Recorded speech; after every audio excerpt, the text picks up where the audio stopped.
Bom dia, boa tarde, boa noite, você ouvinte aqui do curso de Fisiologia do Estresse do grupo PEX Físio. Meu nome é Samuel Nogueira e agora eu vou estar ministrando a aula para vocês do módulo 1, item 6, Germinação e Desenvolvimento Inicial. Bom, pessoal, agora então falando sobre o roteiro da nossa aula, né? Primeiramente nós vamos estar abordando as definições da semente, depois vamos falar um pouco sobre a estrutura da semente, diferenciar sementes de angiospermas e gimnospermas. Além disso, também iremos diferenciar sementes ortodoxas e recalcitrantes. Abordaremos a dormência de sementes e a quiescência de sementes, além de explicar os conceitos da germinação e do crescimento e desenvolvimento vegetativo. Bom, então agora vamos abordar um pouco sobre o que é a definição de uma semente. Bom, a semente ela é um óvulo maduro e fecundado, que contém em seu interior uma planta embrionária. Além disso, ela também tem substâncias de reserva, e ambas serão protegidas por um ou dois envoltórios, que é a casca. A respeito da estrutura das sementes, primeiramente falando sobre as sementes originárias de plantas angiospermas, precisamos entender qual é o significado da palavra angiosperma. Angiosperma é derivado do grego, onde angios significa bolsa e perma significa sementes. Então são sementes bolsas, ou seja, sementes envoltas por bolsas que no caso vão ser envoltas por frutos. Elas vão ser constituídas pelo tegumento e pelo embrião, que são o cotilédones, que pode ser um ou dois, dependendo se a planta for uma monocotiledônea ou uma eudicotiledônea, mais o eixo embrionário e o endosperma. Já gimnospermas, que do grego significa gimno, nu, e perma, sementes, que vão ser sementes nu, que não têm um envoltório, vão ser plantas constituídas pelo tegumento, embrião e o ginófito, que vai ser o endosperma primário. Então, resumindo, a semente ela é constituída por uma casca, que é a cobertura protetora, que no caso é o tegumento, o tecido de reserva, que pode ser endospermático, cotiledonar ou perispermático, e o tecido meristemático, que é o eixo embrionário. Aqui podemos ver dois exemplos de sementes, ambas são sementes de angiospermas, no caso, aqui à esquerda o milho e na direita a mamona. O milho é uma semente de uma planta monocotiledônea, ou seja, ela só vai ter um cotilédone aqui, onde nós podemos ver o tegumento, o endosperma, o próprio cotilédone que eu acabei de comentar e o embrião. E na semente da mamona, que é uma eudicotiledônea, teremos o tegumento também, dois cotilédones, o endosperma e o embrião. Existe uma divisão em dois termos específicos sobre sementes, que são as sementes ortodoxas e as sementes recalcitrantes. Sementes ortodoxas são aquelas sementes resistentes à dessecação, que serão viáveis por muitos anos, muito tempo, até mesmo chegando alguns estudos dizerem que sementes ortodoxas podem sobreviver em estados de dormência até 500 anos. Ou seja, uma semente não germinada, 500 anos depois, se encontrar o ambiente favorável, pode vir a germinar.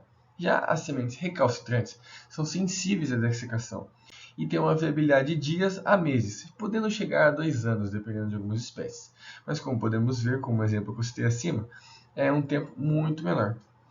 Isso ocorre porque ela é metabolicamente ativa desde sua disseminação, ou seja, desde que ela sai da planta-mãe e vai para o ambiente, ela tem um metabolismo ativo, o que facilita a sua germinação. Após essa disseminação, as sementes podem germinar imediatamente ou não germinarem. Quando elas não germinam, elas estarão em estado de dormência ou de quiescência. No caso da dormência, são sementes viáveis que não germinam, apesar de serem favorecidos das condições ambientais adequadas para germinarem. Isso ocorre devido a uma adaptação das espécies às condições ambientais. Essas sementes elas só irão germinar na época apropriada. Isso ocorre devido à evolução das espécies de plantas para causar a sua perpetuação da espécie, como por exemplo o tegmento impermeável, que é onde as sementes com essas características são chamadas sementes com casca dura, por não conseguir absorver água ou oxigênio, o que irá inibir a sua germinação. E no caso do embrião fisiologicamente imaturo, no processo de maturação da semente, o embrião não está totalmente formado, sendo necessário fornecer condições favoráveis para o seu desenvolvimento. Além disso, existe a dormência primária e a dormência secundária. A dormência primária é aquela dormência que a semente já possui após sair da planta-mãe, após o início da sua disseminação, como, por exemplo, a dormência causada pela estação errada do ano, onde essa semente irá germinar na estação correta. Já a dormência secundária, ela vai ser causada por características dos ambientes, ou seja, na verdade, a dormência secundária ela vai estar muito interligada ao fato da semente estar quiescente. Quando a semente ela se encontra quiescente, significa que o seu estado fisiológico é de baixa atividade metabólica, muito causado pelo baixo conteúdo de água nos tecidos.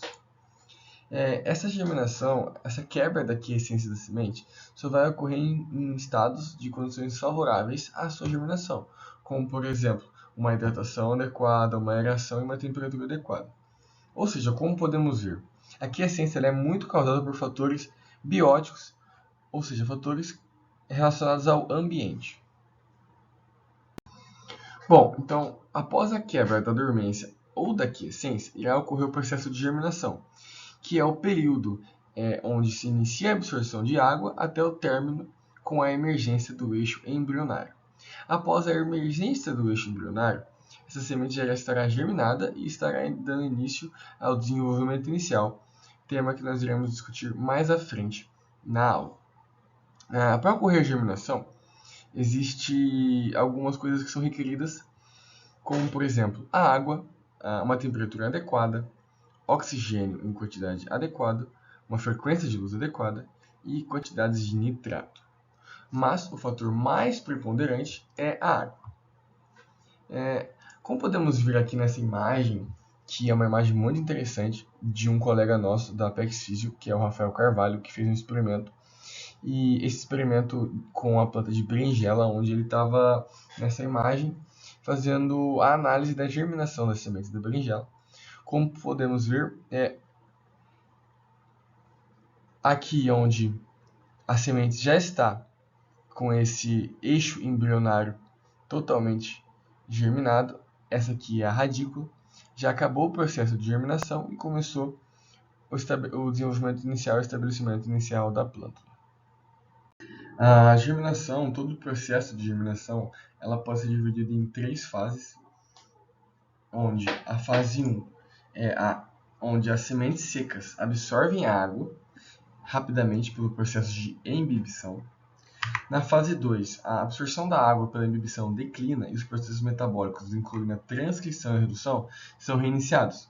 O embrião expande e a radícula emerge da casca da semente. Já na última fase, a fase 3, a absorção da água reinicia devido a um decréscimo no potencial, à medida que a plântula cresce e as reservas de nutrientes das sementes são completamente imobilizados. Então, após a germinação, se dá início ao crescimento e estabelecimento da plântula, ou estabelecimento inicial da planta.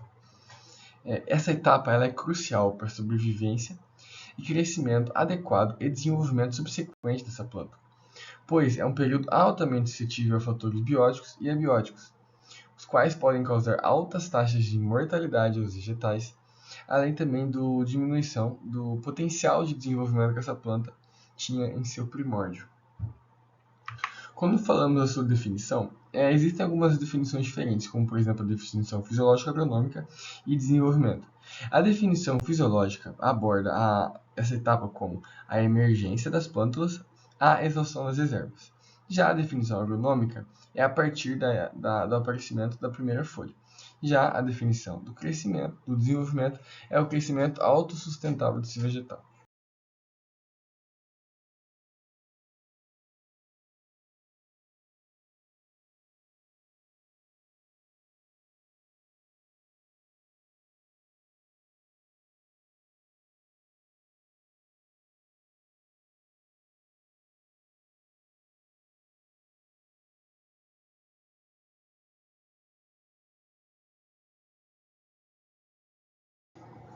Então, um resumo da nossa aula primeiramente, nós definimos o que é uma semente, em que em seu primórdio vai ser um óvulo maduro e fecundado.